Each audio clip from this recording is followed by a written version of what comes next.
Hey guys, so in today's video I am going to be showing you how to give a fish, or in particular today, a betta, a salt bath.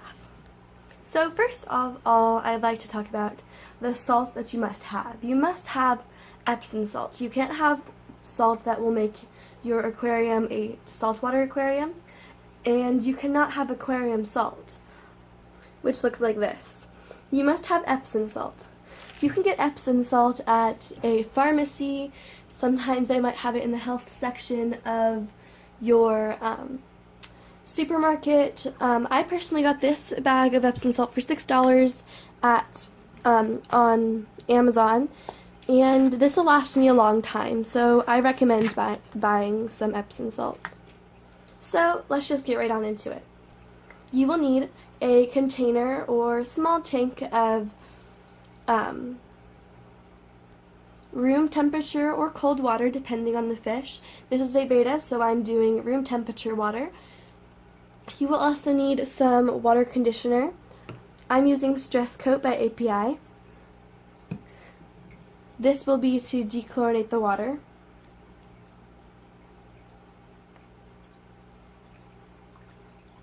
Now you will need your Epsom salt. With Epsom salt, you're going to be using 1 teaspoon for every gallon.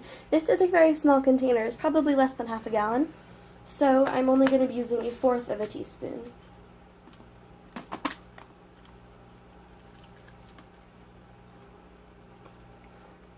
About this much.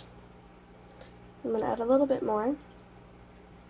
And remember that this is really harsh stuff for your fish. It's like you being dipped in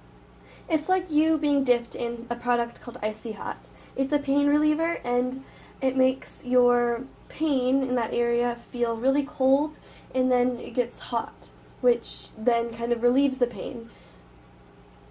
You may or may not have used that product before.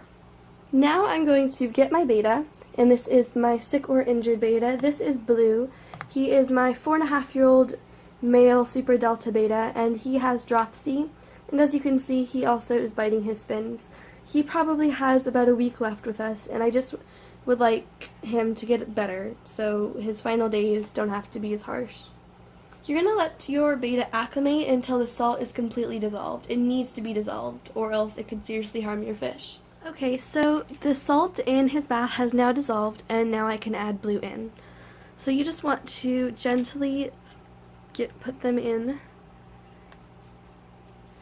Some bettas that are hurt, you really want to be careful because you don't want to injure them anymore. Just kind of gently introduce them into the water, and make sure you do add their previous water from their tank so it feels more familiar for them. You need to let your betta sit in here for 15 to 25 minutes. Depending on how sick or hurt your betta is, do it longer or shorter. Blue will be in here for 18 minutes, which is how long I usually have him in here for. This is his 3rd salt bath. I do him every other day since he is so ill. Just set a timer for the specific time, and yeah. Once your betta's salt bath is done, you can acclimate them back into the tank. And I know I'm going to get so much hate for this, but this is Blue's half-gallon tank, and he is only in this small of a tank because he is so sick he wouldn't swim in a larger tank, and I want to make it as easy for him as possible to get to the surface. Please understand, I'm not trying to harm him whatsoever. Once your betta is fully acclimated, you can add them back into the tank, and you should do salt baths every other day until your betta gets better. I hope you guys found this video helpful, and I'll see you next time. Bye guys!